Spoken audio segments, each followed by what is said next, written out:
These are the lecture notes for Chapter 2, Slides Part B.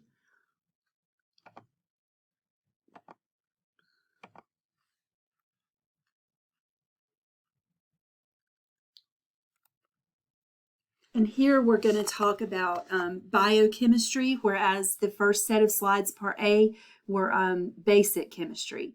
So the definition for biochemistry, bio means life, and chemistry, is the study of chemicals. So it's the study of the chemical composition and reactions of living matter. Chemicals can be divided into inorganic compounds and organic compounds. And it's really important that you understand the difference. If they're inorganic, they do not contain carbon and hydrogen together. If they're organic, they're going to contain carbon and hydrogen together. And I'm going to make a note of that because these notes are not exactly worded that way.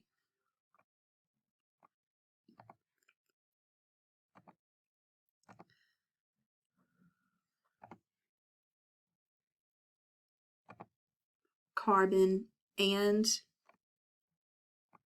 hydrogen.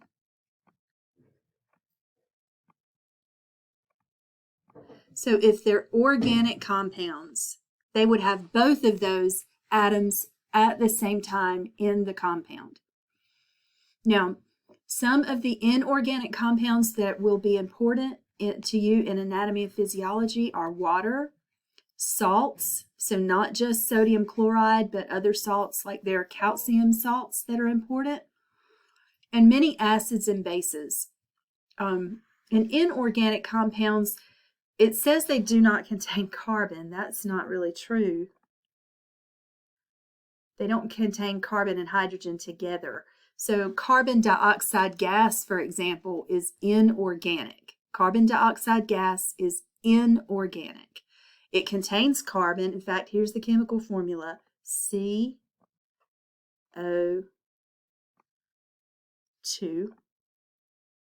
Carbon dioxide gas has carbon but not hydrogen, so it is an inorganic compound. The organic compounds are going to be divided into 4 categories, primarily carbohydrates, fats, proteins, and nucleic acids.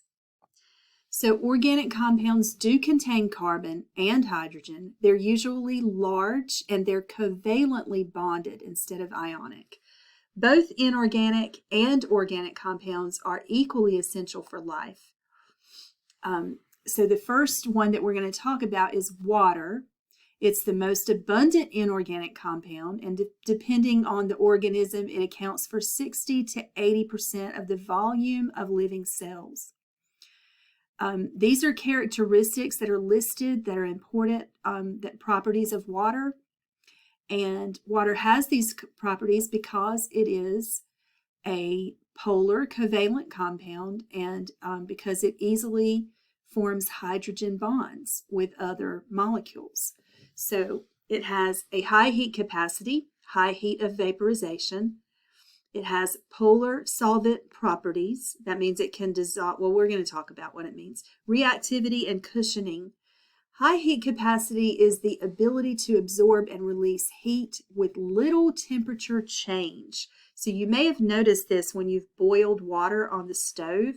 The pot, which is made of metal, typically, whatever it's made of, it will heat up very quickly. You can touch it and the pot will burn your hand, but the water takes a long time to heat up. So high heat capacity prevents sudden changes in temperature, and it helps us to maintain our body temperature. It helps with homeostasis of body temperature. High heat of vaporization means that it takes a lot of energy for evaporation to occur, and that makes it a very useful cooling mechanism. When we sweat and our sweat evaporates from our skin, helps to cool us off. Water has polar solvent properties, and that means it can dissolve ionic substances and charged molecules, and it can also dissolve other polar covalent molecules. And this just shows you how salt dissolves or dissociates in water. Water forms a sphere around the sodium ions and the chloride ions. Sodium has a positive charge, so the oxygen ends of the water molecule that are slightly negative will surround that sodium ion and face it and kind of separate it from the other ions in solution. Chloride ions have a negative charge, so the positive or slightly positive hydrogen ends of the water molecules will face the chloride ions. Water is necessary for reactivity, which is a necessary part of hydrolysis and dehydration synthesis reactions. Hydrolysis is the name for the chemical reactions that break down large molecules, and water is necessary for that reaction. And then dehydration synthesis is the name for the chemical reactions that build larger molecules. So water is necessary for both of those. And water is necessary as a cushion. For example, cerebrospinal fluid, or CSF, cushions the brain and the spinal cord. Salts are ionic compounds. They're any ionic compound. That means that they're composed of a cation and an anion. Cation has a positive charge, and anion has a negative charge. The exception to that is any time that the cation is hydrogen or the anion is hydroxide. OH minus is hydroxide. That means they're going to be an acid or a base rather than a salt. Ions are called electrolytes because they're able to conduct electrical currents in solution. Some important electrolytes are sodium, potassium, calcium, and iron. Some of the common salts in the body are sodium chloride, which is also table salt, calcium carbonate, and potassium chloride, and also calcium phosphates. All right, acids and bases are also electrolytes because they dissociate in water. If it's an acid, it means it's a proton or a hydrogen donor. That means it releases hydrogen ions when it dissolves in water. Hydrochloric acid is an example of a strong acid. Other important acids are acetic acid and carbonic acid. All right, then we have bases which accept or pick up hydrogen ions in solution.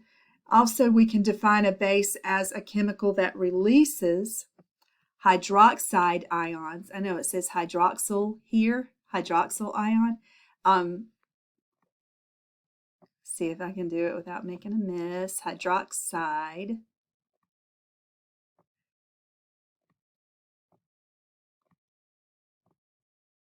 O-X-I-D-E.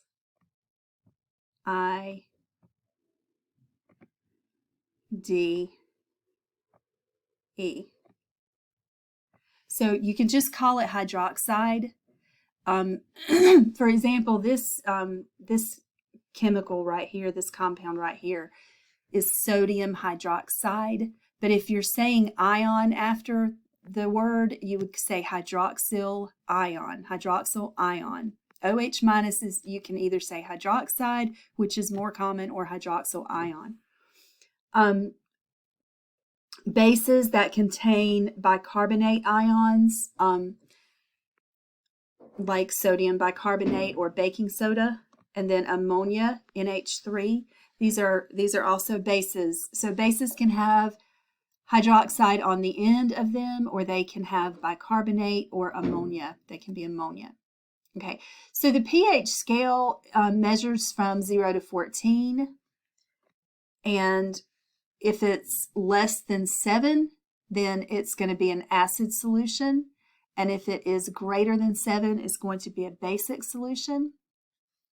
So acidic pH ranges from 0 to 6.99, and even though the pH is low, the concentration of hydrogen ions is high.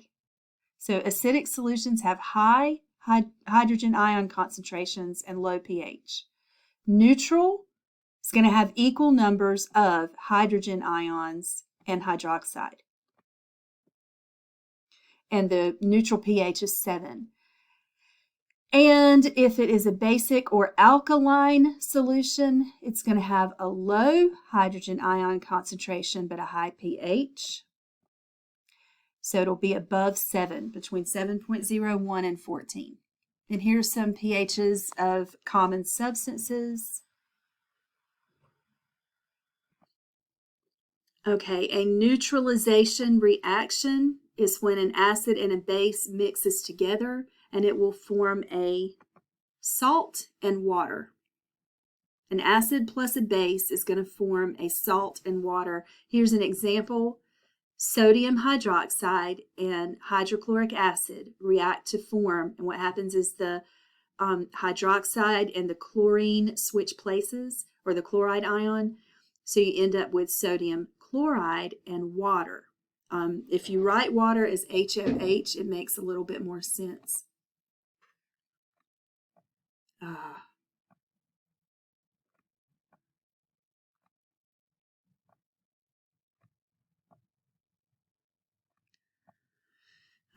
That's a mess. Okay, but if you write it, since there's two H's, if you put HOH, then you can see that the hydrogen is now combined with the OH, the hydroxide, and that's what forms the water.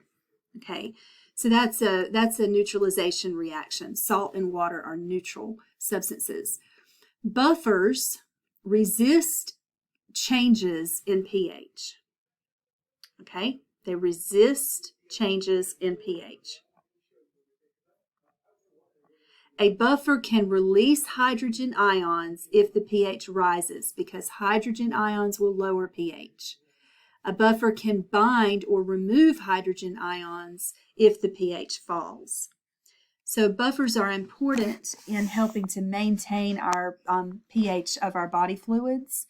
One of the important buffer systems in our blood is the carbonic acid bicarbonate system.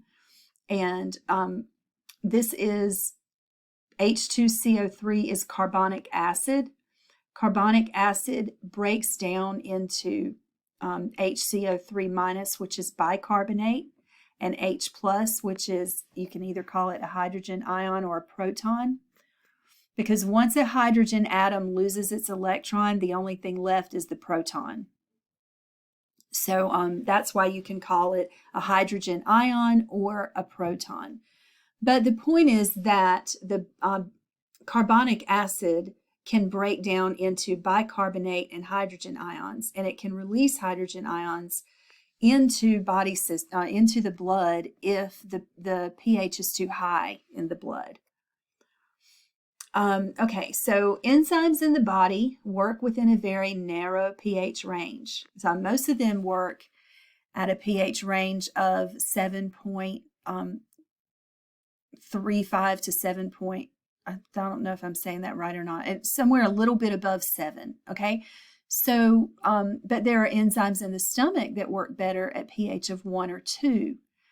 It says here that an arterial pH, that means the pH in the arteries, of 7 during cardiopulmonary resuscitation, CPR, predicts a poor outcome.